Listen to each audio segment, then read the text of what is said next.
Hello viewers, Saipedia, first step to success. Welcome to our channel. Subscribe our channel to support our videos. This video deals with Journey to the Interior by Margaret Atwood. In previous video, we learned about the author Margaret Atwood and read the poem Journey to the Interior. Journey to the Interior poem pathina the Circle Game அப்படிங்கற poem collectionsல one of the poem. இந்த poem collection 1964ல first publish பண்ணிருக்காங்க and திருப்பியும் 1966ல revise பண்ணி publish பண்ணிருக்காங்க. Governor General's awardum இந்த poemக்காக win பண்ணிருக்காங்க. இந்த poem collectionோட theme என்னவா இருக்குன்னா tensions or dualities. So confused mind. ரெண்டுத்துக்கும் நடுவுல எந்த மாதிரியான ஒரு விஷயத்தை நம்ம சூஸ் பண்ணணும் அப்படிங்கற ஒரு கன்ஃபியூஸ்ட் மைண்ட் பத்தினதா இந்த போயட்ரி கலெக்ஷனோட தீமா இருந்திருக்கு. Journey to the interior poem பாத்தீங்கன்னா ஃப்ரீ வேர்ஸ்ல எழுதி இருக்காங்க. தென் இந்த போயமோட கான்செப்ட் ஜர்னி. சோ ஜர்னி சொல்லும்போது அவங்க ரெண்டு டைப் ஆஃப் ஜர்னியை சொல்லி இருக்காங்க. தி ஃபர்ஸ்ட் ஒன் ஹியூமனோட psychological journey and the second one Canadian என்விரான்மெண்ட்ல கனடியன் லேண்ட்ஸ்கேப்ல ஜர்னி பண்றது எப்படி இருக்கும் அப்படிங்கறத காமிச்சிருக்காங்க. சோ ஒரு பிசிக்கல் லேண்ட்ஸ்கேப்போட மென்டல் ஜர்னியை வந்து கம்பேர் பண்ணிருக்காங்க. இந்த போயமோட ஸ்டார்டிங்ல பர்சனல் ப்ரொனவுன் ஐ அப்படின்னு யூஸ் பண்ணிருக்காங்க. சோ மார்கரெட் அட்வுட் தன்னுடைய ஓன் எக்ஸ்பீரியன்ஸ் இந்த போயம்ல இருக்கிற பிசிக்கல் லேண்ட்ஸ்கேப்போட கம்பேர் பண்ணிருக்காங்க. இந்த போயம் பாத்தீங்கன்னா ஃபர்ஸ்ட் 2 ஸ்டான்சஸ் ரொம்ப லாங் ஸ்டான்சஸா இருக்கும் அண்ட் அதுக்கப்புறம் வர 3 ஸ்டான்சஸ் ரொம்ப ஷார்ட்டான ஸ்டான்சஸா இருக்கும். பட் ஃபர்ஸ்ட் ஸ்டான்சா பாத்தீங்கன்னா ரொம்ப லாங்கா ரெண்டா பிரிச்சு கொடுத்திருப்பாங்க. ஃபர்ஸ்ட் ஸ்டான்சாவே 2 ஸ்டான்சாவா பிரிஞ்சு இருக்கும். சோ அந்த ஃபர்ஸ்ட் ஸ்டான்சாவே ரெண்டா டிவைட் பண்ணி உங்களுக்கு நான் சம்மரி கொடுத்திருக்கேன். ஏன்னா ஈஸியா அண்டர்ஸ்டாண்ட் ஆகும் அப்படிங்கிறதுனால. சோ ஸ்டான்சா 1 அண்ட் ஸ்டான்சா 2 ரெண்டுமே ஃபர்ஸ்ட் ஸ்டான்சாவோட கனெக்டிவிட்டி தான். அண்ட் தேர்ட் ஸ்டான்சாவும் கொஞ்சம் லாங்கான ஸ்டான்சாவா இருக்கும். அண்ட் ஃபைனலா 4, 5, 6 3 ஸ்டான்சஸ் பாத்தீங்கன்னா ரொம்ப ஷார்ட்டான ஸ்டான்சஸா இருக்கும். சோ இதுல வந்து இர்ரெகுலாரிட்டி வந்து அவங்க ஃபாலோ பண்ணிருக்காங்க. தென் அதுல இருக்கிற சவுண்ட்ஸ் அண்ட் இமேஜஸ் பாத்தீங்கன்னா ஒரு டிஃபரெண்டான அட்மாஸ்பியரை நம்மளுக்கு உணர வைக்குது. சோ இதுல இருந்தே அவங்களுடைய ஜர்னி எவ்வளவு டேஞ்சர் அப்படிங்கறத நம்மளுக்கு புரிய வைக்கிறாங்க. வாங்க சம்மரி உள்ள போகலாம். ஸ்டான்சஸ் பிரிக்கும் போது ஒவ்வொரு ஸ்டான்ஸாவோட லைனும் நான் சம்மரிக்கு முன்னாடி மென்ஷன் பண்ணியிருக்கிறேன். பட் சம்மரி பாக்குறதுக்கு முன்னாடி போயம் லைன்ஸ் நீங்க ரீட் பண்ணிட்டு சம்மரி படிச்சீங்கன்னா இன்னும் உங்களுக்கு ஈஸியா அண்டர்ஸ்டாண்ட் ஆகும். போயமோட லிங்க் இந்த வீடியோவோட டிஸ்கிரிப்ஷன் பாக்ஸ்ல கொடுக்குறேன். Stanza 1 poem lines 1 to 12 stanza 1ல cover ஆகுது. The first stanza talks to the similarities between the human psyche and the environment. There are similarities. Introduce the poem straight away. Let the responder become curious and wonders to fill the empty. Poem oda first line liye enna solli ஆரம்பிச்சிருக்காங்கன்னா there are similarities. So என்ன மாதிரியான similarities அப்படினு read பண்றவங்களுக்கு ஒரு கியூரியஸான ஒரு thought வந்து create ஆகுது. அதை fulfil பண்ணனும்னா நெக்ஸ்ட் நம்ம ஃபாலோயிங் லைன்ஸை வந்து ரீட் பண்ணா என்ன சிமிலாரிட்டி அப்படிங்கறத தெரிஞ்சுக்கலாம். சோ அந்த சிமிலாரிட்டி என்னன்னு சொல்றாங்கன்னா ஹியூமன் சைக்கியையும் கனடியன் லேண்ட்ஸ்கேப் என்விரான்மெண்ட்டையும் சிமிலரா இருக்கு அப்படின்னு சொல்றாங்க. By using physical analogy, Atwood suggests the same theory apply in the journey within. அவங்களுக்குள்ள நடக்கிற மென்டல் ஜர்னியையும் கனடியன் லேண்ட்ஸ்கேப்ல அவங்க ஜர்னி பண்றதையும் மேட்ச் பண்ணி சொல்லியிருக்காங்க. அது ரெண்டையும் தான் சிமிலர் அப்படின்னு சொல்லியிருக்காங்க. For instance, barriers is a metaphor for having no obstacles or guidelines in life. Barriers அப்படிங்கறது பாத்தீங்கன்னா சமவெளி plains அப்படினு சொல்லுவோம். meadow. சோ இந்த meadows மெட்டஃபோரா சொல்லி இருக்காங்க. எதனாலனா எந்த ஒரு தடைகளும் இல்ல, அதே சமயத்துல எந்த ஒரு கைட்லைன்ஸும் இல்ல. சோ நம்ம எப்படி அடுத்த ஸ்டெப் நம்ம போகணும் அப்படிங்கற எந்த ஒரு obstaclesம் இல்ல, கைட்லைன்ஸும் இல்ல அப்படினு சொல்றாங்க. It is an open expanse of land where you have many choices in where you go on that piece of land. ஆப்போசிட்ல நமக்கு நிறைய சாய்ஸஸ் இருக்கு. எந்த சாய்ஸ் பெஸ்ட், எந்த ரோட வந்து நம்ம செலக்ட் பண்ணணும் அப்படிங்கற ஒரு கன்ஃபியூஸ்டு ஸ்டேட் வந்து இங்க இருக்குது. It is the same notion when it comes to inner journey. So நம்மளுடைய மைண்ட்லயும் sometimes எந்த மாதிரியான வேயை நம்ம சூஸ் பண்ணணும், நெக்ஸ்ட் நம்ம எந்த ஸ்டெப் எடுத்து வைக்கணும் அப்படிங்கற கன்ஃபியூஷன்ஸ் வரும். The eyes define the scene as a wall to be broken. perhaps a flat wall, as the sense only comes known when entered at the personal level. என்ன ஆகுதுன்னா அவங்க ஜர்னி ஃபார்வர்ட்ல போக போக தான் அந்த ரெண்டு மவுண்டனும் வந்து பிரிஞ்சு நடுவுல ஒரு வே இருக்கிறது அவங்களுக்கு தெரியுது. சோ என்னன்னு சொல்றாங்கன்னா பிளாட் வால்ஸ் மாதிரி இருக்குது அந்த மவுண்டன்ஸ் அப்படின்னு சொல்றாங்க. நம்மளுடைய இன்னர் மைண்ட்லயும் சம்டைம்ஸ் நம்ம நெக்ஸ்ட் ஸ்டெப் வைக்கும் போது கன்ஃபியூஸ் ஆயிட்டு சரி ஓகே போகலாம் அப்படிங்கும் போது நம்மளுக்கு நியூ வேஸ் வந்து கிரியேட் ஆகும். சோ அடுத்து நம்ம என்ன ஸ்டெப் பண்ணணும் அப்படிங்கிற ஒரு சஜஷனுக்கு நம்ம வருவோம். The images conveyed here are dark. This is no romantic bucolic picture of nature. So அந்த images எப்படி இருக்குன்னா ரொம்ப டார்க்கா இருக்கு. So next step வந்து கிளியரா எங்க எடுத்து வைக்கணும் அப்படிங்கிறது தெரியல. இங்க bucolic அப்படிங்கிறது ரொம்ப ரொமான்டிக்கா எந்த ஒரு ப்ராப்ளமும் இல்லாத fairy tales மாதிரியான images வந்து இங்க இல்ல. So ரொம்ப டார்க்கா ஹாரரா இருக்கு அப்படின்னு சொல்றாங்க. Here the trees go spindly with their roots often in swamps. So trees வந்து ரொம்ப வளைஞ்சு வளைஞ்சு வளைஞ்சு வளர்ந்துருக்கு. பார்க்கிறதுக்கு ரொம்ப ஹாரரான ஒரு எஃபெக்ட் வந்து அந்த ட்ரீஸ் கொடுக்குது அப்படின்னு சொல்றாங்க. அந்த லேண்ட் எப்படி இருக்குன்னு பாத்தீங்கன்னா சதுப்பு நிலம் மாதிரி வெட்டா ஸ்பங்கியா இருக்கு அப்படின்னு சொல்றாங்க. It is a poor country. If this is a metaphor for her interior self, it is a cutting rejoinder to the glossy self-help pop psychology that abounds today. Rather, the interior self is vast, perhaps murky, and sometimes deficient. So, சில நேரத்துல நம்ம என்னுடைய inner thought எப்படி இருக்கும்னா கன்ஃபியூஸ்டா அன்கிளியரா இருக்கும். So next என்ன பண்ணணும் அப்படிங்கிற ஒரு கிளாரிட்டி இல்லாத அன்கிளியரான ஒரு ஸ்டேட் ஆஃப் மைண்ட் நம்மளுக்கு இருக்கும்.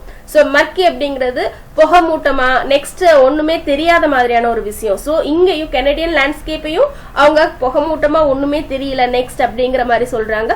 அட் த சேம் டைம் அவங்களுடைய மைண்டும் அதே மாதிரி தான் இருக்கு அப்படின்னு சொல்றாங்க. In second stanza, poem line 13 to 20, Atwood also suggests that the journey within is not easy as people thought of it. Cliff is not known as rough except by hand. Atwood என்ன suggest பண்றாங்கன்னா இந்த journey வந்து கண்டிப்பா ஈஸியான ஒரு journey கிடையாது. Cliff அப்படிங்கிறது மவுண்டனுடைய top place. அந்த பாத் எப்படி இருக்கும் பாத்தீங்கன்னா ரொம்ப செங்குத்தா இருக்கும். கைகள் வைக்கிறதுக்கு ரொம்ப ரஃப்பான ஒரு பிளேஸா இருக்கும். The journey within is not the easy going from point to point. So அதே மாதிரி நம்மளுடைய இன்னர் மைண்ட்லயும் ஜர்னி அப்படிங்கிறது ரொம்ப ஈஸியான ஒரு விஷயம் கிடையாது. The scene developed here is harsh and real. This place is not fertile. It is a false and misleading. A place where you can't rely on conventional thing. The travel is not easy going from point to point. This is a decaying world. செங்குத்தான மலைகள் ரொம்ப ஹார்டா இருக்கிற places அப்படின்னு சொல்றாங்க. தென் அந்த சீனை எப்படி அவங்க டெவலப் பண்ணிருக்காங்கன்னா இந்த பிளேஸ் வந்து ஃபெர்டைல் பண்றதுக்கான பிளேஸ் கிடையாது. ஸோ அங்க வந்து நம்ம எந்த ஒரு விளைச்சலும் பண்ண முடியாது. தென் இந்த பிளேஸ் வழியா போனோம்னா கண்டிப்பா it is a false and misleading அப்படின்னு சொல்றாங்க. தென் இந்த பிளேஸ் வழியா நம்ம போனோம்னா கண்டிப்பா நம்மளுடைய டிராவல் வந்து ஈஸியான ஒரு டிராவலா இருக்காது.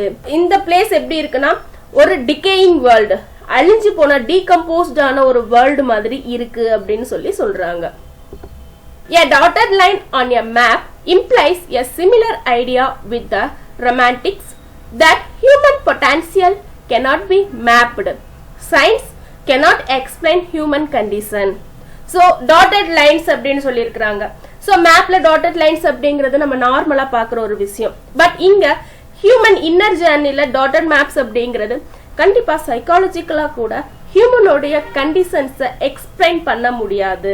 So it is difficult to understand the human inner conscious அப்படிங்கிறத மேப்போட கம்பேர் பண்றாங்க.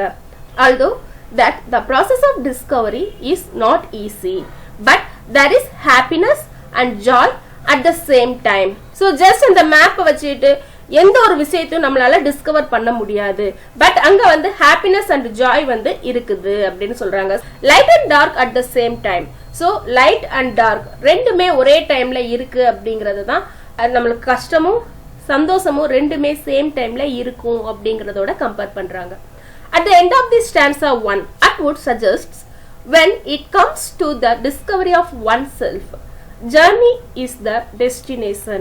When people explore an unknown area, they do not even know where they are going. Therefore, there is no destination apart from the journey itself.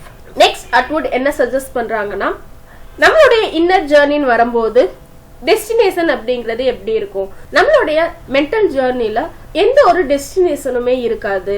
So அந்த journey அப்படிங்கிறது போயிட்டே தான் இருக்கும், எந்த ஒரு எண்டும் இருக்காது. நிறைய நம்மளுக்கு தெரியாத விஷயங்களை நம்ம எக்ஸ்ப்ளோர் பண்ணிக்கிட்டே தான் இருப்போம். ஸோ நார்மலா ஒரு பிசிக்கல் ஜர்னியும் மென்டல் ஜர்னியும் ஒரே மாதிரி தான் இருக்கும். ஒருத்தரோட மென்டல் ஜர்னியும் பிசிக்கல் ஜர்னியும் டிஃப்ரெண்டான எக்ஸ்ப்ளோரேஷன்ஸ்க்காக அடுத்தடுத்து போயிட்டே தான் இருக்கும், எந்த ஒரு டெஸ்டினேஷன்ஸும் இருக்காது அப்படின்னு சொல்றாங்க. அடுத்து ஸ்டான்ஸா 3. ஸ்டான்ஸா 3 உடைய போயம் லைன்ஸ் என்னன்னு பாத்தீங்கன்னா 21 to 29. This stanza shows the difference between the interior journey and the all others. This journey is not defined with the lack of reliable charts. This is unknown territory. This stanza introduces some strange images to the responder. Your shoes among the brambles under the chair where it should not be. This appears to be a domestic image, but when examining the definition of brambles, we discover that this image is not normal. ரொம்ப டார்க்கான ஒரு physical journey, at the same time அதே மாதிரி இருக்கிற compare பண்ற மாதிரியான ஒரு mental ஜர்னியை பத்தியும் stanza 2ல நம்ம பார்த்தோம். மீன்ஸ் தேர்ட் ஸ்டான்ஸா அவங்களுடைய டிராவல்ல இருக்கிற ஜர்னில இருக்கிற பேரியர்ஸ் என்ன, தடைகள் என்ன அப்படிங்கறத அவங்க சொல்றாங்க. நியூ பிளேஸ் எப்படி போறதுன்னு தெரியாது, கரெக்டான மேப்பும் இல்ல, ஒரு கன்ஃபியூஸ்டு ஸ்டேட்ல இருக்கிற அப்படிங்கறத அவங்க சொல்லியிருந்தாங்க. அண்ட் அதனுடைய கண்டினியூஸா your source among the brambles under the chair அப்படின்னு சொல்லியிருக்கிறாங்க. ஸோ இங்க பிராம்பிள்ஸ் அப்படின்னா என்ன அப்படின்னா முட்செடிகள், ரொம்ப புதர் மாதிரி புஷஸ் மாதிரி வளரக்கூடிய செடிகள். ஸோ இங்க வந்து பிராம்பிள்ஸ் அப்படின்னு சொல்லியிருக்கிறாங்க. பட் வை ஷி டோல்ட் சேர், இங்க பாத்தீங்கன்னா டொமஸ்டிக் இமேஜஸ் அவங்களுடைய பிசிக்கல் ஜர்னி கூட எடுத்துட்டு வந்திருக்கிறாங்க. ஸோ இந்த டொமஸ்டிக் இமேஜஸ் ஏன் வந்து பிசிக்கல் ஜர்னி கூட எடுத்துட்டு வந்தாங்க அப்படிங்கிறது ஒரு நார்மலான விஷயமா இல்ல. The interruption to her journey by domestic items could be symbolic to how female domestic responsibilities can interfere with self knowledge. இந்த தேர்ட் ஸ்டான்ஸா மூலமா அவங்க என்ன சொல்ல வர்றாங்க அப்படின்னா, ஒரு ஃபீமேல் அப்படின்னா அவங்களுடைய டொமஸ்டிக் ரெஸ்பான்சிபிலிட்டிஸ் ரொம்ப முக்கியமான ஒரு விஷயமா இருக்குது. அவங்களுடைய இன்னர் ஜர்னில அவங்கள செல்ஃப் எக்ஸ்ப்ளோர் பண்ணணும்னு நினைச்சாலும் அவங்களுடைய டொமஸ்டிக் ரெஸ்பான்சிபிலிட்டிஸ் ஒரு பெரிய பேரியரா இருக்கு அப்படின்னு சொல்றாங்க. The shoe may be seen to represent the traditional cleaning tidying role most women undertake. So இங்க shoe அப்படிங்கிறது ஜெனரலா ட்ரெடிஷனலா உமன்ஸ் கிளீன் பண்ற விஷயங்களை தான் சிம்பாலிக்கா சொல்லி இருக்கிறாங்க. whilst the white mushrooms and the paring knife seem symbolic to a cooking role. Again in third stanza உமனுடைய domestic responsibilities பத்தி தான் அவங்க டிஸ்கஸ் பண்ணியிருக்கிறாங்க. So white mushrooms, paring knives இது எல்லாமே அவங்களுடைய குக்கிங் ரோல வந்து டிஸ்கிரைப் பண்ற மாதிரி இருக்கு. The mushrooms are lucent, silky, seeming to beckon the persona from her self reflection. lucent அப்படின்னா சில்கின்னு அர்த்தம். ஸோ மஷ்ரூம் பார்க்கறதுக்கு சில்கியா சைனிங்கா இருக்கு. ஸோ இது எப்படி இருக்குன்னா அவங்களுடைய பர்சனல் ரிஃப்ளெக்ஷனா இருக்கு அப்படின்னு சொல்றாங்க. And the line, a sentence crossing my path. This line shows the distraction preventing her from exploring her inner self. Third stanza உடைய லாஸ்ட் லைன்ல அவங்க என்ன சொல்லியிருக்கிறாங்கன்னா, a sentence crossing my path. So என்னுடைய செல்ஃப் எக்ஸ்ப்ளோரேஷன் அப்படிங்கிற ஒரு ஜேர்னில இந்த domestic responsibilities ஒரு distract பண்ற விஷயமா இருக்கு. என்ன கான்சென்ட்ரேட் பண்ணி என்னுடைய ஜேர்னியை வந்து கண்டினியூ பண்றதுக்கு இது எல்லாமே பேரியர்ஸா இருக்கு அப்படின்னு சொல்றாங்க. Here she is saying how others have tried to explore their psyche and as a consequence have become lost in themselves and their inner psyche. நிறைய பீப்புள்ஸ் வந்து தன்னுடைய செல்ஃப் எக்ஸ்ப்ளோரேஷன் பண்ணணும் அப்படிங்கிறதுக்காக அவங்களுடைய இன்னர் ஜேர்னியை ஸ்டார்ட் பண்றாங்க. பட் மேக்சிமம் எல்லாருமே அவங்களுடைய ஜேர்னில ஃபுல்ஃபில் ஆகல. அவங்க எதை எக்ஸ்ப்ளோர் பண்ணணும்னு நினைக்கிறாங்களோ அதை அவங்களால எக்ஸ்ப்ளோர் பண்ண முடியல. Stanza 4 poem line 30 to 34.